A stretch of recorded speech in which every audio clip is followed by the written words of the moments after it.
Hmm, Buena pregunta. ¿Cómo seguir formándote puede ayudarte a avanzar en tu carrera? Interesante cuestión. La evolución a lo largo del tiempo va muy ligado a, yo diría, a no dejar de aprender nunca.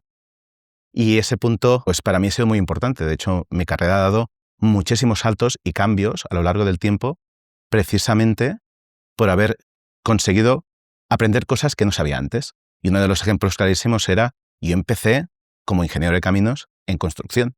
Todos los sectores estaban un poco en crisis, porque el hecho de que el gobierno estuviera en crisis, que el presupuesto público hubiese bajado, estaba afectando a la economía en general.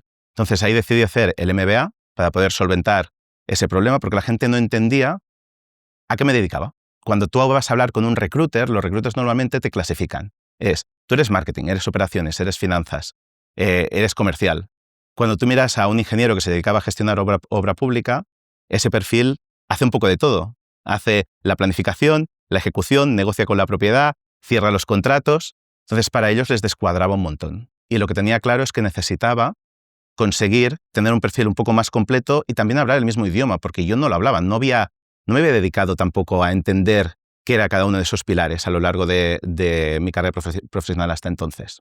Para poder hacer eso, fue súper clave el poder conseguir unas skills nuevas. Y para conseguirlo, pues hice un MBA y con eso cambió completamente mi perfil. Eso me permitió conseguir entrar o abrir puertas en sectores que de otra forma no hubiese podido hacerlo. Eso es lo que me permitió luego saltar a todo lo demás. Cuando a mí en Ferrovial me ofrecieron continuidad profesional y un buen proyecto a cambio de dejar la formación, para mí la decisión estaba tomada de antemano. Eso me permitió irme a vivir a Estados Unidos, aprender muchas otras cosas, tener una experiencia fuera vital, que es una cosa que no había tenido hasta ese momento, y luego de vuelta toda la parte de mi vida en consultoría, aprender un montón de industrias, tener interacciones con gente súper inteligente de aviación, de utilities, de la industria aeroespacial. Fue una experiencia brutal. La carrera profesional lo que tiene que tener es un hilo conductor que tenga sentido, pero ese hilo conductor no tiene por qué ser específicamente una industria. Es más un poco en cómo te desarrollas a nivel de habilidades.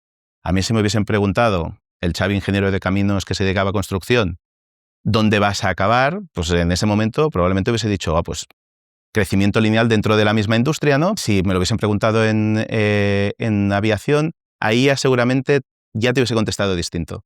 Porque ahí ya sabía que mi evolución profesional no iba a ser dedicarme a finanzas, dedicarme a operaciones o dedicarme a una industria en concreto, sino que a mí lo que me apasiona es solventar problemas.